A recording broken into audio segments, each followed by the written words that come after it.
A free pith ball P of 8 gram carries a positive charge of 5 into 10 raised to the power minus 8 coulomb. What must be the nature and magnitude of charge that should be given to another pith ball Q fixed 5 centimeter below the former ball so that upper ball is stationary?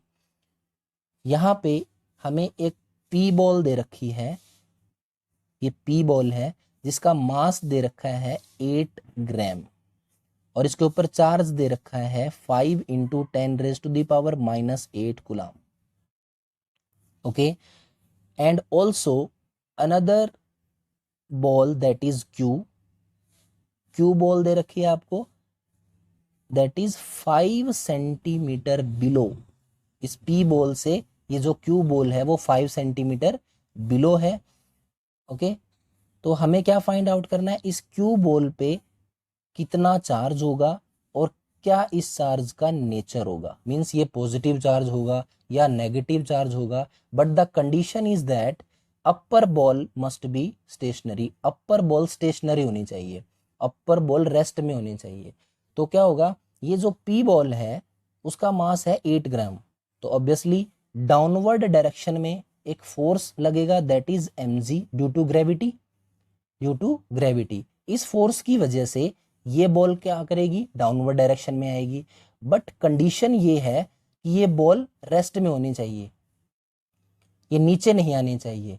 तो क्या होगा, इसको ऊपर कौन रख सकता है, उसको रखेगा ऊपर Q बॉल.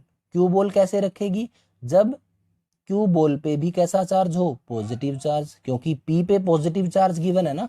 ये पॉजिटिव चार्ज जो होगा उसको Q बॉल का पॉजिटिव चार्ज रिपेल करेगा तो इसके अपोजिट डायरेक्शन में एक फोर्स अप्लाई होगा दैट इज F. मींस जो ये Q पे पॉजिटिव चार्ज है वो रिपेल करेगा किसको, P पे जो पॉजिटिव चार्ज होगा उसको.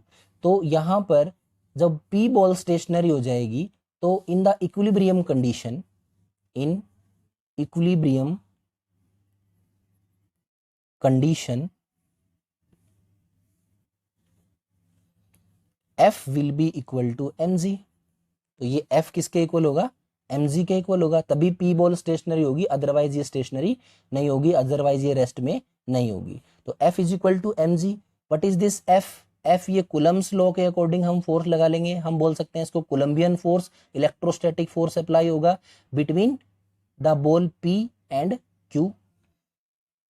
तो F क्या होता है, 1/4 pi epsilon naught Q1 means the charge at ball P 5 into 10 raised to the power minus 8 into Q, that is the charge on ball Q. तो Q की वैल्यू आपको फाइंड आउट करनी है. And the distance between them, इन दोनों balls के बीच में distance कितना दे रखा है, 5 सेंटीमीटर. तो इसको पहले मीटर में कन्वर्ट कर लेते हैं. Then R will be equal to 5 into 10 raised to the power minus 2 metre. Okay, तो यहाँ पर पुट कर दो 5 into 10 raised to the power minus 2 and it, इसका क्या हो जाएगा, square. That will be equal to, mass कितना गिवन है 8 ग्राम, तो 8 into 10 raised to the power minus 3, ये किलोग्राम में कन्वर्ट हो गया. और G की वैल्यू क्या पुट करोगे, 9.8. G की वैल्यू क्या पुट करेंगे, 9.8. और 1/4 पाई एप्सिलॉन नॉट की भी वैल्यू पुट कर लेंगे, 9 into 10 raised to the power 9. तो यहाँ लिखो value 9 into 10 raised to the power 9 into 5 into 10 raised to the power minus 8 into Q divide by, this will be 25 into 10 raised to the power minus 4, that will be equal to 8 into 10 raised to the power minus 3 into 9.8. तो यहाँ से जब Q की value आप solve करोगे तो वो Q की वैल्यू आएगी, वैल्यू होगी 4.386 into 10 raised to the power minus 7 coulomb. और ये कैसा चार्ज होगा, पॉजिटिव चार्ज.